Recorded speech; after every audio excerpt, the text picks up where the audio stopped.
Welcome to Stuff You Missed in History Class, a production of iHeartRadio.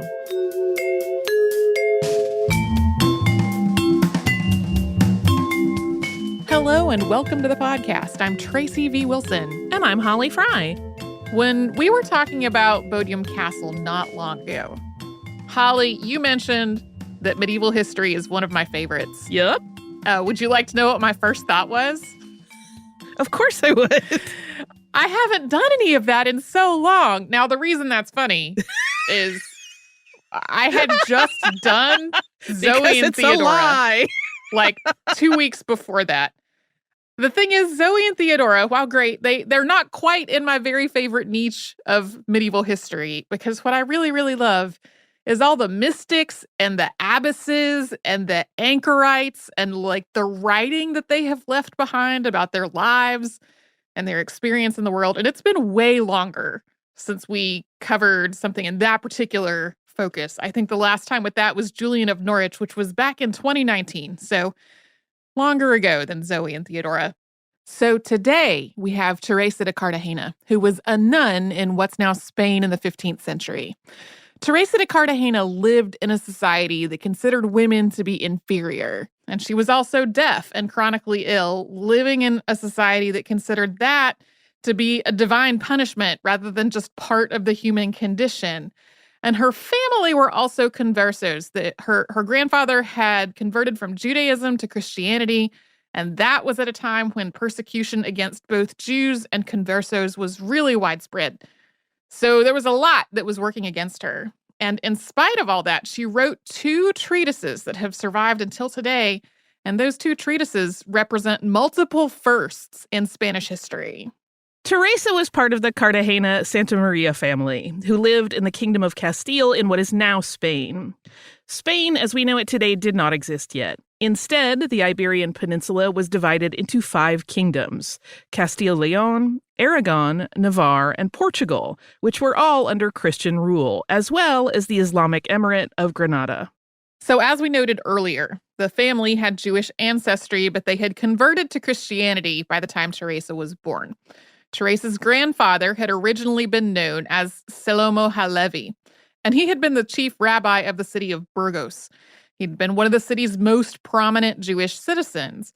And at this time, Burgos was home to the largest Jewish community in the kingdom.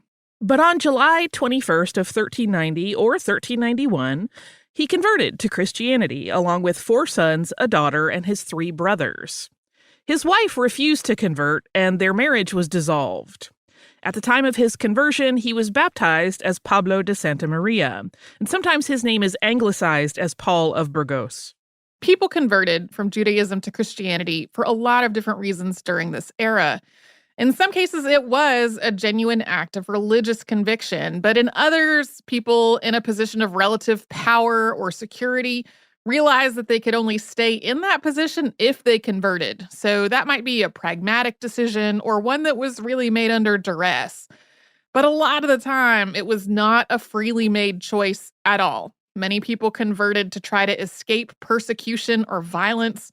There were also forced baptisms and people who converted only under the threat of death during this time. Much of Pablo's own writing about his conversion has not survived. Historians have cited his personal ambitions and a fascination with Thomas Aquinas as possible factors.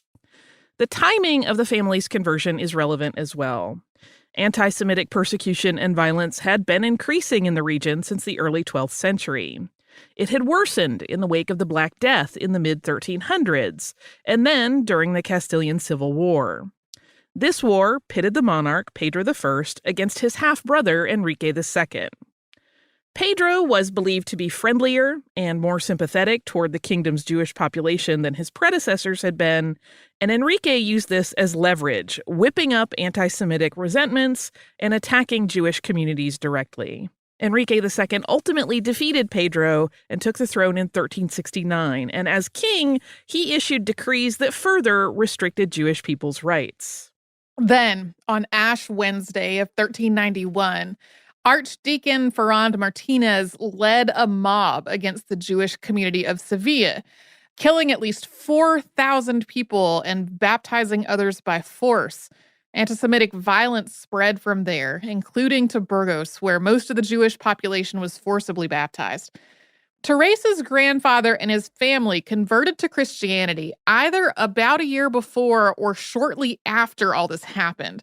So it seems incredibly likely that the increasing hostility and violence and possibly this specific massacre were also part of this decision. Pablo de Santa Maria had been one of the most prominent people in the Jewish community of Burgos before his conversion, and he continued to rise in prominence as part of the Christian community afterward. By 1402, he had been named Bishop of Cartagena. In 1412, he became Bishop of Burgos. He served as a royal chancellor in the courts of both Enrique III and Juan II of Castile, and was one of Juan's tutors when he was still a boy. In these roles, he also worked against the Jewish community that he had previously been part of. He drafted anti-Jewish laws in his work as chancellor. He also became a favorite of anti-Pope Benedict XIII, who issued a broadly anti-Semitic bull in 1415. So this was during the Western Schism. That's when the Pope in Rome was being opposed by an anti-Pope in Avignon. And so even though Benedict's bull wasn't really officially connected to the formal Catholic Church in Rome, it did influence later bulls that were issued by other popes. As we'll discuss in a bit, this wasn't necessarily typical of conversos, but the Santa Maria family became very powerful and well-connected. Diplomats and royals were frequent guests at the family home. Other notable people in the family included Pablo's brother, Alvar Garcia de Santa Maria, who was a royal scribe and chronicler in the court of Juan II.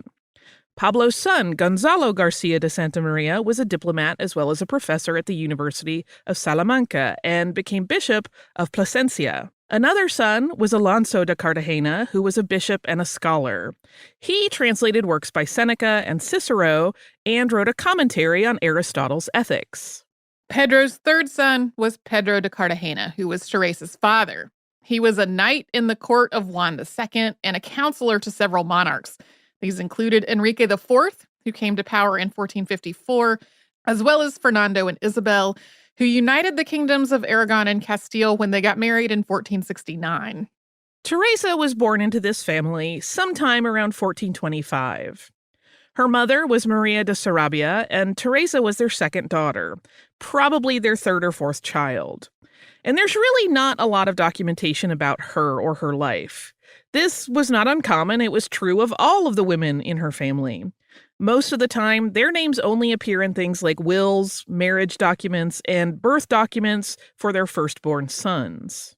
However, based on the evidence that we have, the family does seem to have prioritized education for all of their children, regardless of their gender. Teresa wrote that she attended the University of Salamanca, and that's something that was probably only possible thanks to her uncle being a professor there, since women were not allowed to formally enroll. And it doesn't seem as though Teresa was the only one of her sisters to be educated. There's also a record in the family library, which was very expansive, of one of her sisters checking out a volume by Roman scholar and philosopher Boethius.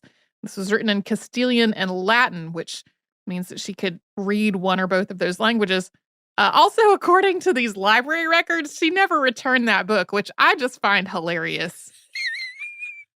Her fine was levied by the modern era, and it's $22 million. There is one document detailing members of the family that suggests that Teresa was betrothed at some point. But the identity of her fiancé is a little bit vague, and we do not know why they didn't marry. Instead, Teresa became a nun, and we're going to talk more about that after a sponsor break.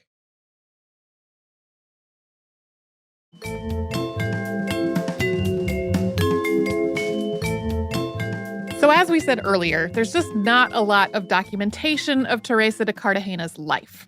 One of the surviving documents we do have is a petition that her uncle Alonso, Bishop of Burgos, submitted to Pope Nicholas V at the Vatican. He did that on her behalf in April of 1449. She would have been in her early 20s at that point. Alonso was requesting that she be allowed to transfer from the Franciscan order to the Cistercians or the Benedictines. When he made this request, she was probably a Clarian nun also known as the Poor Clares, in the Franciscan monastery of Burgos. Alonso doesn't give a specific reason for this request. At the time, it was only considered acceptable to change religious orders if you were moving to one that was perceived as being stricter than the one that you were leaving. Leaving the Franciscans at all was considered apostasy, which is why the request had to go to the Vatican. Alonso just says that Teresa is, quote, no longer able to remain comfortably with peace of mind in a monastery and order of this type for specific and reasonable causes. He says that she had found, quote, a kind welcome with both the Cistercians and the Benedictines, sort of suggesting that maybe her welcome had not been very kind with the Franciscans. This could have been something as simple as a personality conflict, but it's also possible that this was related to Teresa's status as a conversa. Although Teresa's own family had become even more powerful and prominent after their conversion, a lot of times this was just not the case. Many Jewish people saw conversos as traitors and apostates, and a lot of Christians viewed them with suspicion, believing that their conversions were not genuine and that they were still secretly Jewish. This could linger even generations after a conversion, with old Christians whose families always had been Christian, seeing new Christians as a threat. Some of this was directly connected to anti-Semitism, but within some monastic communities, there was also a perception that new Christians were more likely to have unorthodox beliefs that bred division and religious dissent. During Teresa de Cartagena's lifetime, the Franciscan order was becoming increasingly anti-converso, and some of the loudest anti-converso voices in the church were Franciscan. And in January of 1449, just a few months before her uncle Alonso made this petition, anti-converso riots had started in Toledo and then spread to other parts of Castile. This uprising started after Chief Minister Alvaro de Luna levied a tax to help pay for a war, and that tax was to be collected by a tax collector who was a converso. Pedro Sarmiento, who was a local official, first attacked this tax collector's property, and then he rallied a much larger attack on the converso population in general. More than 20 people were killed, and many new Christians' homes were destroyed. In the wake of this violence, Alonso de Cartagena wrote Defensorium Unitatis Christianae, or Defense of Christian Unity, which was a biblical, legal, and philosophical defense of conversos from discrimination and violence. He argued that God had saved all of humanity and that these types of divisions went against God's law. It's possible that, considering the Franciscan order's attitudes, increasing anti-converso violence in general, and Alonso's own arguments on the subject, that he felt compelled to act on Teresa's behalf. Or it's entirely possible that she actually went to him for help. We just really do not know. Yeah, whatever the situation was, the Vatican approved Alonso's request. Teresa most likely moved to the Cistercian monastery of Huelgas, which is just outside Burgos. Records for most of these religious communities haven't survived until today. In some cases, they were destroyed during the Napoleonic Wars, so there's some conjecture here. But this would have been a really logical choice. It was in Burgos, so Teresa wouldn't have had to move very far. And it was also a really prestigious monastery. It was a popular choice for wealthy and high-ranking people to send their daughters to be educated. So this was a respected enough religious community that Teresa's being there would have reflected really well on the rest of her family, including her uncle Alonso. In May of 1449, Alonso followed up with a second petition to the Vatican, this time requesting that Teresa be granted whatever stipend was common among the nuns of her new order, and requesting that she be eligible to become abbess in her new community when she reached the age of 25. This petition was also granted. So these two petitions are pretty new discoveries. They were published as part of a doctoral thesis in 2001, and from there they caught the attention of established scholars of Teresa de Cartagena and her work. And since then, historians have drawn a couple of logical conclusions from these two documents. One is that based on the text of the second petition, Teresa hadn't turned 25 yet in 1449, so that helps narrow down the year of her birth. Then the other is that at this point, Teresa could still hear, because if she had been deaf, she would not have been considered a candidate to become an abbess. In July of 1453, Alonso de Cartagena drafted a will that bequeathed Teresa 100 florins, quote, to subsidize her maintenance. He died on July 12, 1456, so that's 3 years later. And based on time frames in Teresa's own writing, that is also around the same time that she became deaf. That writing was Arboledilla de los Enfermos, or Grove of the Infirm. And in this work, she describes being chronically ill during her childhood and adolescence, and then becoming deaf in her prime. And then based on how people typically bracketed their ages during the medieval period, that would have been sometime in her late 20s or early 30s. In Grove of the Infirm, she describes having been deaf for about 20 years at the time of actually writing that. So she was probably in her 40s or 50s when she wrote this, and that would have been sometime in the 1470s or 80s. So we'll get into more detail shortly, but Grove of the Infirm is an account of Teresa's own experience with deafness and an exploration of how it ultimately brought her closer to God. Its second half is an extended meditation on the virtue of patience, and after it began to circulate outside of her monastery, people accused her of plagiarizing it. So a couple of years later, she wrote Admiración Operum Dei, or Wonder at the Works of God, which defended her own right as a woman to write. So both of these works suggest that Teresa was really well read, especially when it came to works of religion and philosophy. Both of these treatises incorporate her interpretations of Bible verses, and they draw from the work of a lot of other philosophers and theologians.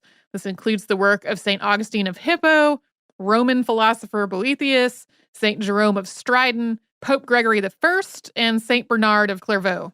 These treatises each represent some firsts in Spanish literature. The consolario is a literary genre encompassing various works of consolation and comfort, including things like poems, songs, treatises, and orations.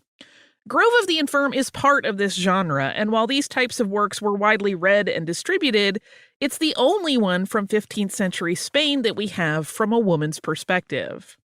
This is also probably the first work on deafness by a deaf person in Spanish literature. Wonder at the Works of God is described as Spain's first piece of feminist literature. It was also written during philosophical, literary, and ethical debates about the nature of women and women's place in society that was taking place in 15th century Spain. And Wonder at the Works of God is the only contribution to that conversation that was written by a woman. We'll talk about these works in some more detail after another sponsor break.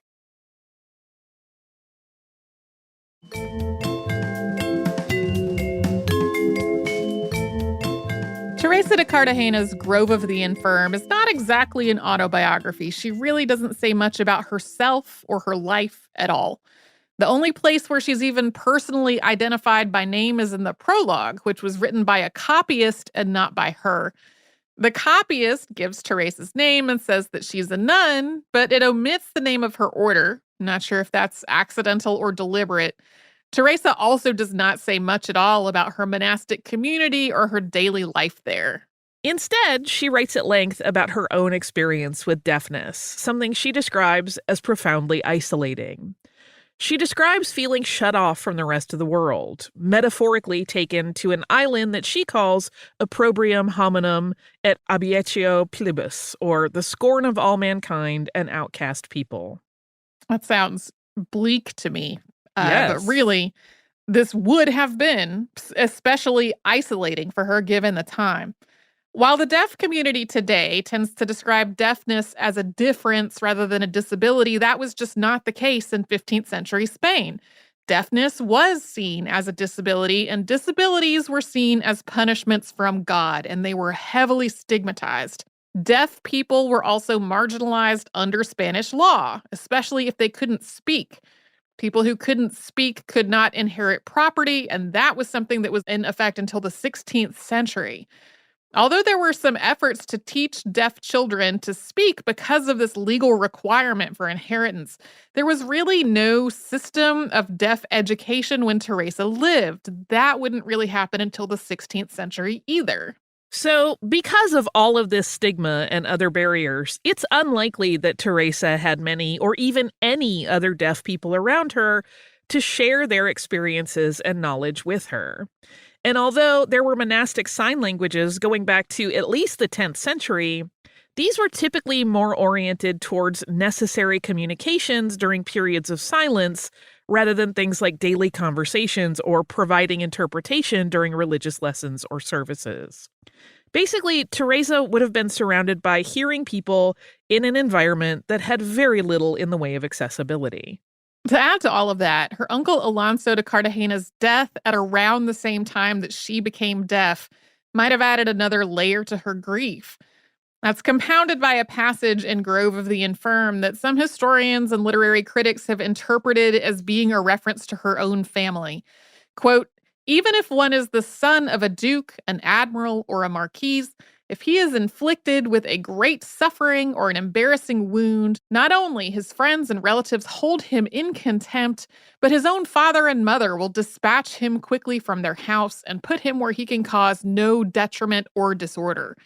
So there's some speculation here, but it's possible that by losing her uncle, Teresa was really losing her biggest supporter within her family.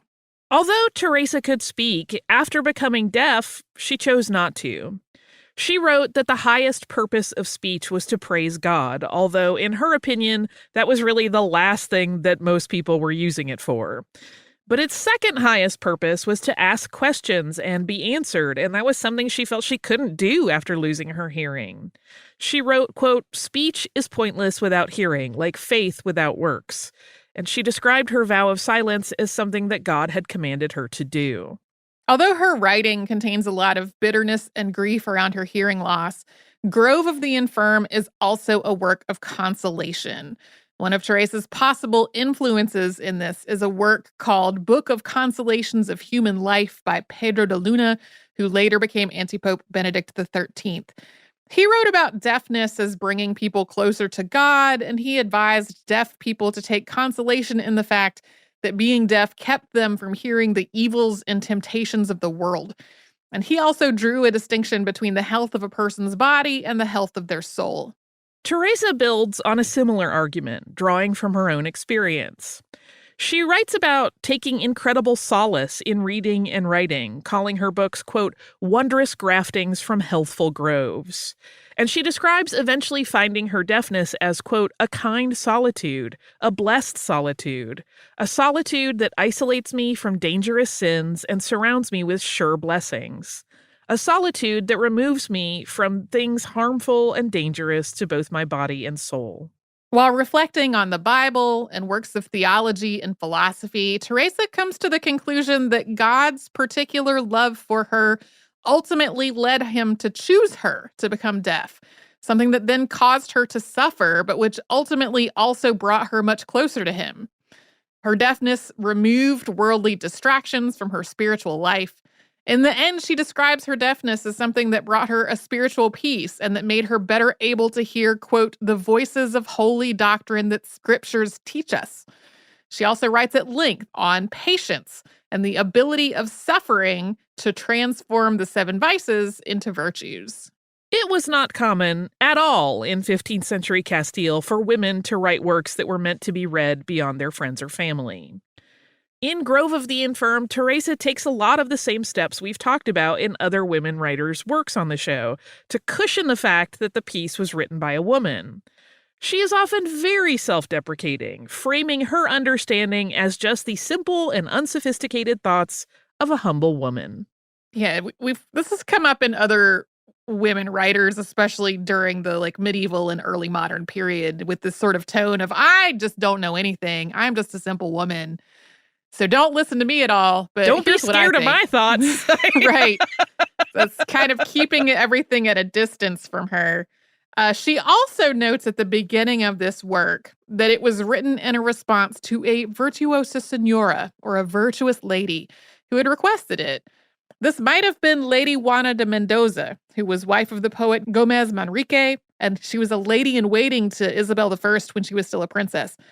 Wonder at the works of God is specifically addressed to Juana, so it would make sense for her to also be the virtuous lady and Grove of the Affirmed, who is just not specifically named. In places, Teresa also implies that she's more broadly writing for anyone who is deaf or chronically ill. So to sort of add another layer of buffering around her, there's this whole idea that she's not writing out of her own ambitions or vanity. She's writing in response to someone else's specific request and for a community that was seen as disadvantaged. She also says specifically that she turned to writing to keep from falling into the sin of idleness being a particularly dangerous companion for her solitude. All of this careful cushioning did not wind up protecting her, though. According to her own writing, both men and, quote, some discreet women claimed she had plagiarized a man's work in Grove of the Infirm. It's possible that one of these critics was the bishop who replaced her late uncle. Yeah, to be super clear, nobody seems to have found any fault with the actual things that she wrote. Just the idea that she was the one that wrote it. Right. You couldn't have done this, you silly. Right. So, she wrote a response, Admiration Operem Dei, or Wonder at the Works of God. That's a title that sort of merges together both the vernacular and Latin. And in this work, she writes about people approaching Grove of the Infirm with sort of a wondered bafflement at the very idea that a woman had written it. And she described this as insulting to her, but offensive to God. Teresa draws a distinction between wonder and awe at the works of God, and wonder mixed with incredulity. In her mind, the latter sows doubts about God's work and put more focus into whatever inspired this sensation than on God himself as the source of all creation. Teresa also notes that people just take it for granted that men write because men have been writing things for so long. But that mistakes a human custom for a natural fact. Quote, because for men to write books, learn sciences, and use them are activities that they have engaged in for a long time, and it seems the natural course. And that is why no one marvels at it. And since women have not been accustomed to it, nor do they learn sciences or possess an understanding as perfected as that of men, it is considered extraordinary. But it is not a greater wonder, nor is it easier for God's omnipotence to do either one or the other. Because he who could or can engender men's understanding of the sciences could just as easily engendered women's understanding of them, even if women's reason is imperfect or not as able or sufficient to receive or remember as men's reason. She also states, without question, that she, a disabled woman, wrote Garden of the Infirm, and that people seemed to have decided that was impossible. But if it was impossible for a disabled woman to write a treatise, that meant that it was in fact miraculous, and to deny that was to deny all the work of God. That didn't mean that her work should be put on a pedestal, though. She wrote that God's miracles were continual, happening all the time and all around, many of those miracles so mundane that people took them for granted. In Wonder at the Works of God, Teresa both buys into and undermines the gender roles of the day. She writes that God made the sexes different to complement one another, using a metaphor of the bark and the pith of the tree. The sturdy bark has to be there to protect the tree's delicate inner workings in order for the tree to flourish. This was a pretty common metaphor in the day, but a lot of times it was used in the reverse of how she did. Women in a more typical presentation were seen as the outer, less refined bark, while men were represented as the more refined, more advanced inner pith. And she had it as the opposite framing of that. She also notes that God did not arrange these differences into a hierarchy with men being superior to women. It was people who did that. She also uses the story of Judith and Holofernes as a whole example of the point she was making, that it was God that gave Judith, an unexpected person, to the power to defeat Holofernes in that story.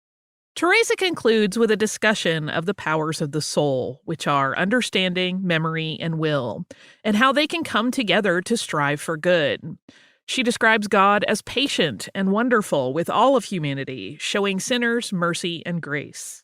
So we don't know how this second work was received. And really, we know almost nothing else about Teresa de Cartagena beyond this point.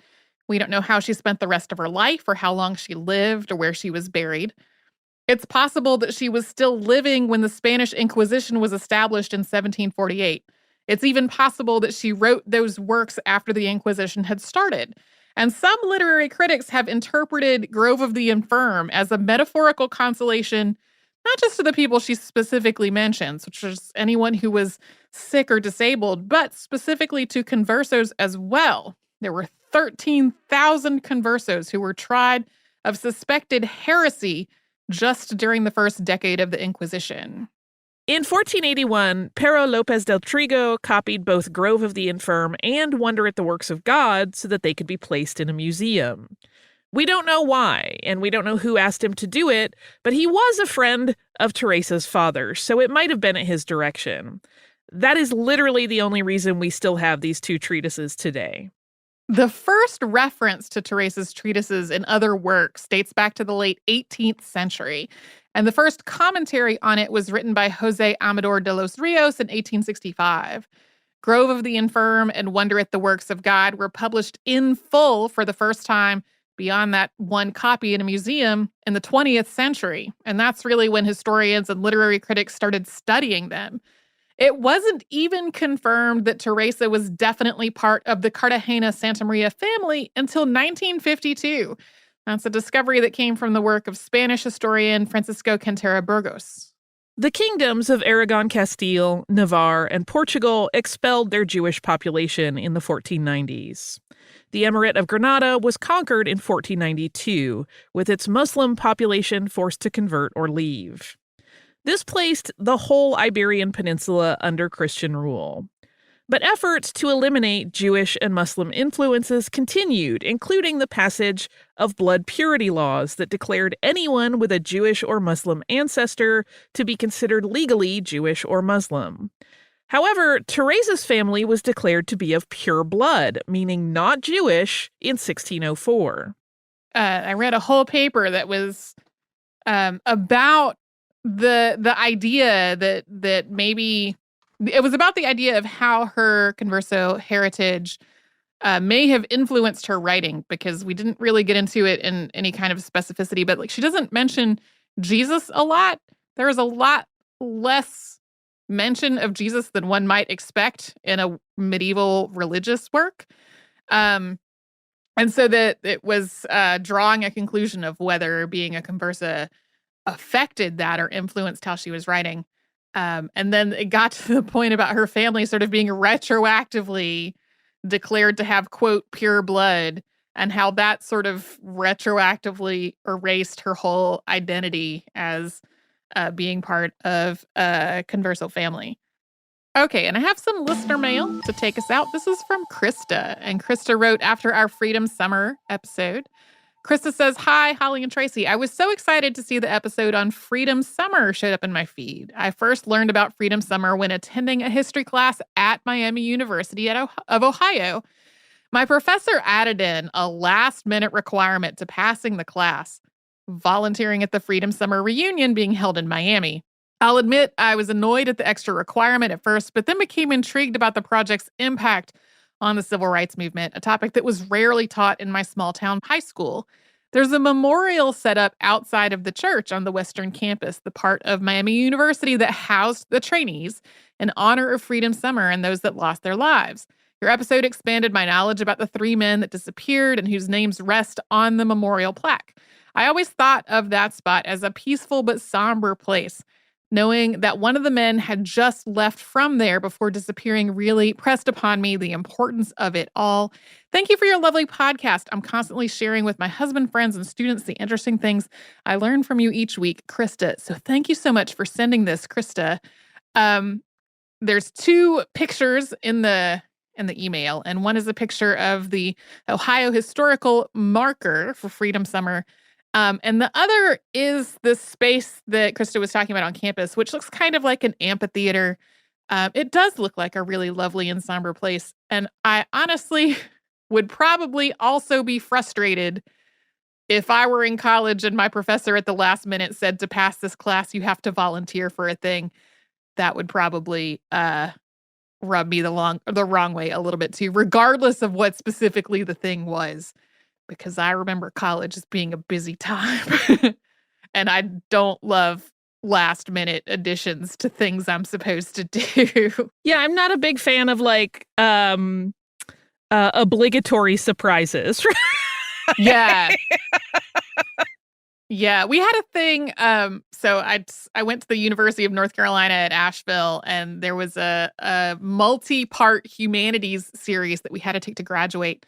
And every semester that you were in humanities, you had to go to a certain number of what they called cultural events. Mm-hmm. And man, people hated going to cultural events, but in general, you got to choose them. Right. Sometimes there would be ones that like professors particularly wanted you to do, but it wasn't like you got to class and somebody was like, you got to go do this cultural event tonight or you fail your class.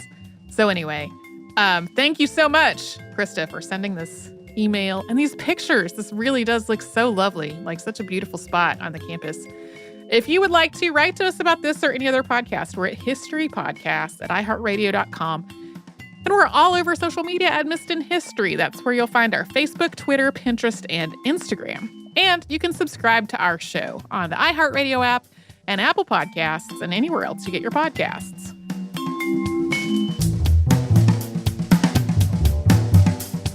Stuff You Missed in History Class is a production of iHeartRadio. For more podcasts from iHeartRadio, visit the iHeartRadio app, Apple Podcasts, or wherever you listen to your favorite shows.